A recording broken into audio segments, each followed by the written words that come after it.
为什么不少中国人真的相信国家防火墙是为了你好？熟人面前是君子，陌生人前做小人的现象，其背后的原因是什么？为什么会有洋鬼子和洋大人这样一体两面的称呼？今天我们继续读《中国文化的深层结构》这本书。今天的读书章节中有以上问题的答案。今天读到对待世界的态度、锁国心态、非我族类，其心必异、洋鬼子和洋大人这三个专题。想听更多的内容，可以订阅我的 YouTube 频道。读完这本书之后，我还会就解读中国文化这个专题去读更多的书，以帮助自己查杀掉头脑中的中国文化病毒，在个体层面做到文化出埃及，早日跃迁到现代文明的状态。让我们开始吧。对待世界的态度，锁国心态。中国这个超稳定体系，其结构性的意向只可能是镇止民心，使少之寡欲而不乱。换而言之，就是维持整个结构形态的固定与不变。如果整个结构性的意向是如此，任何新鲜的事物以及外来的事物，当然外来的事物对于原先文化圈子来说也必然是新鲜的事物，都会从本质上对整个结构的存在形态造成威胁。于是中国这个没有超越意向的文化，也必然相信空间是有限的，即使空间延伸至无限，也必须人为地选择一个界限，筑一道长城，将自己这个天下圈起来。这并不等于说中国人从来不会接受外来的文化，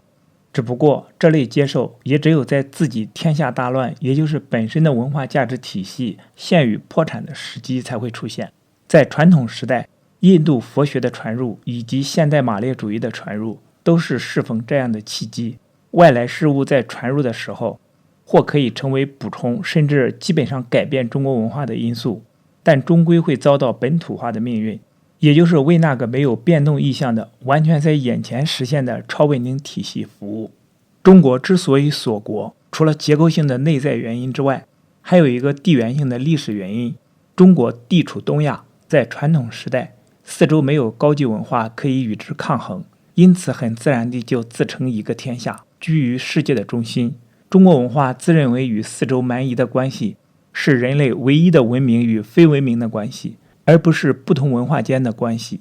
匪夷所思。一般来说，任何文化对待外面世界的态度，往往是对待自己人态度的一个延伸。中国文化中的个体因素是不发达的，因此在处理人际关系时，就必须把对方与自己的关系按亲疏、远近、长幼秩序先弄一个清楚，然后才能去做人。孔子强调正名，所谓的名不正则言不顺，就是这个道理。对完全不认识的人，中国人就无法对他下定义，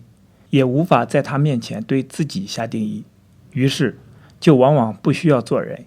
因此不认识的陌生人最好经人介绍，经过这道手续就可以成为客人。不相识但彼此又有事相求的，也必须先拉关系，变成自己人之后，才好去进行下一步的事情。否则就是名不正则言不顺，言不顺则事不成。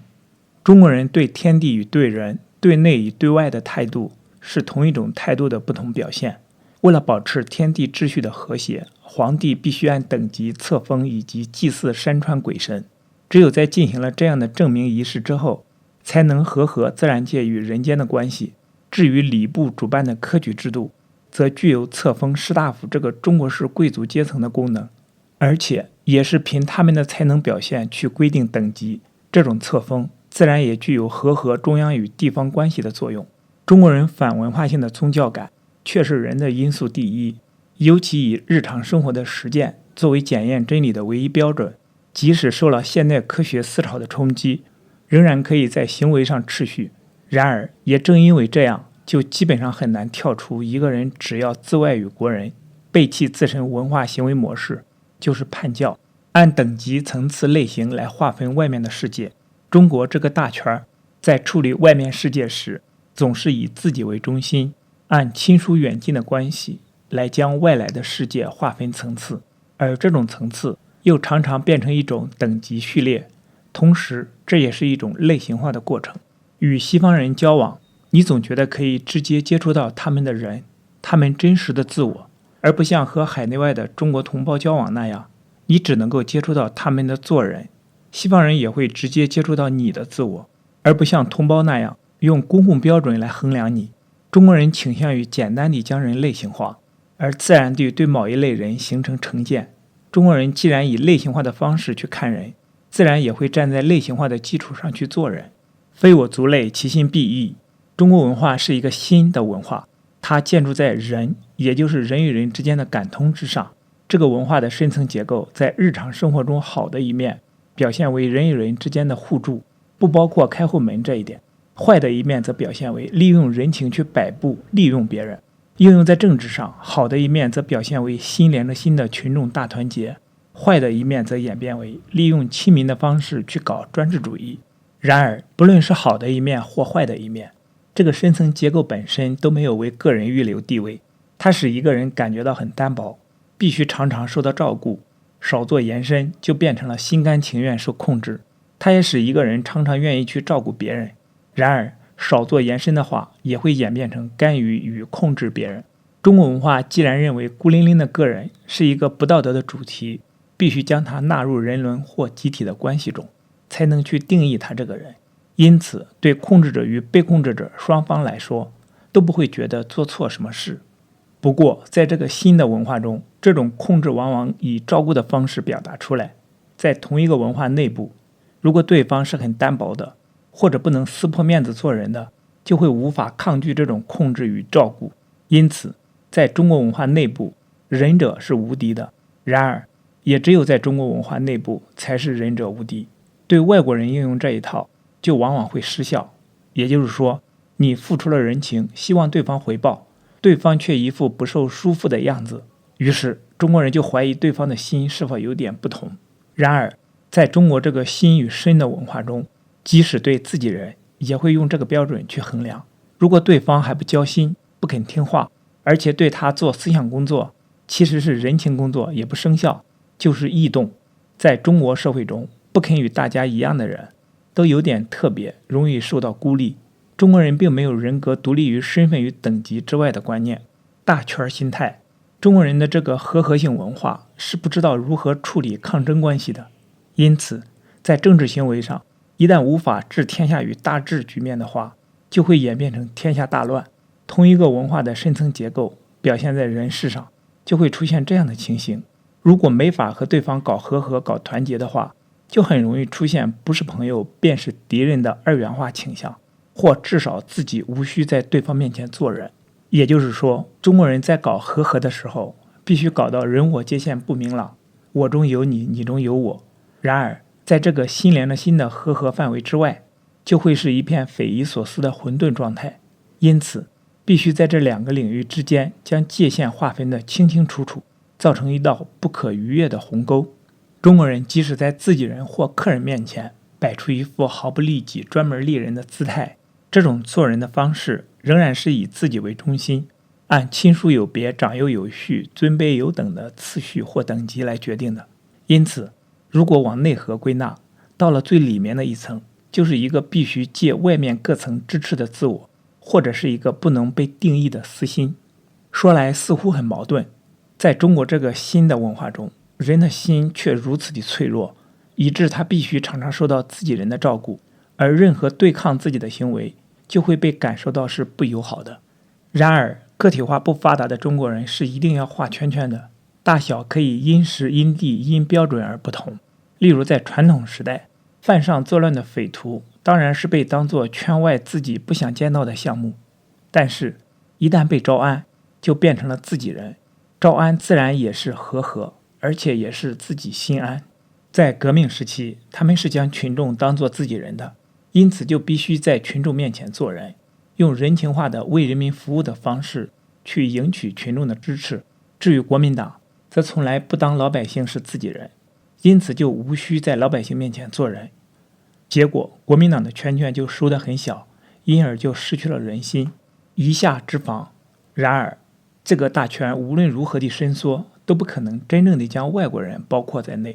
因为在对人的态度上，想要真正的做到全球化的地步，就必须站在个体化的基础上去进行。也就是说，自己凭个人对别人的欣赏去和他们交朋友，无需计较国籍。因此，像中国人这种在自己人之外画圈圈的作风，就基本上摒弃了全球化的可能性。